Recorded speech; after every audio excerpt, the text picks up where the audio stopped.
ଆଜ୍ଞା ଆଜି ଆସନ୍ତାକାଲି ପ୍ରଧାନମନ୍ତ୍ରୀ ପୁରୀ ଆସିବେ ତ କଣ ରହିଛି ସିଷ୍ଟମ ଆପଣଙ୍କ ଦ୍ୱାରା କିଭଳି ମନ୍ଦିର ଦର୍ଶନ କରିବେ ତା କଥା ଆପଣ ମାନେ ବଡ଼ ଆକାରରେ କୁହନ୍ତୁ।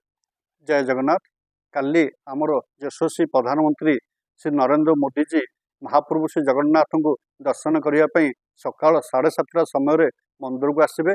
महाप्रभु श्री जगन्नाथ मंदिर जाई महाप्रभु श्री जगन्नाथ चतुर्धामूर्ति आशीर्वाद नेबा पर पूजा पाठ करने सी आसी मूर्ति मंडप आशीर्वाद नेबे एवं मूर्ति मंडप आशीर्वाद नेबा पर माँ विमला मंदिर जाई दर्शन करी माँ को शक्ति एवं आशीर्वाद प्राप्त करने पर सी माँ लक्ष्मी की जाई दर्शन करेंगे।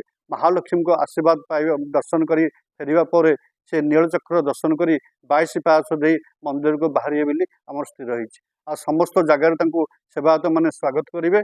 आ विशेषकर सबू सेवायत निजुग समस्त सेवायत मान आह्वान कराई मोदी जी आमर आसुंच मंदिर को आ समस्त स्वागत करने उत्साह सह अपेक्षा कर बस। मोदी पुरी रोड शो आसंतार जो पुरी लोकसभा निर्वाचन और विधानसभा निर्वाचन किसी भोट अधिक करे निश्चिंत पक्षर अधिक हम कारण मोदीजी से जलवा अच्छी से जुआड़े जाती तार किसी प्रभाव थाए। ये आज खाली आमर पुरी रे प्रभाव पड़ोनी कि ओडिशा रे प्रभाव पड़ोनी ये प्रभाव सारा भारत वर्ष में पड़ो मोदीजी।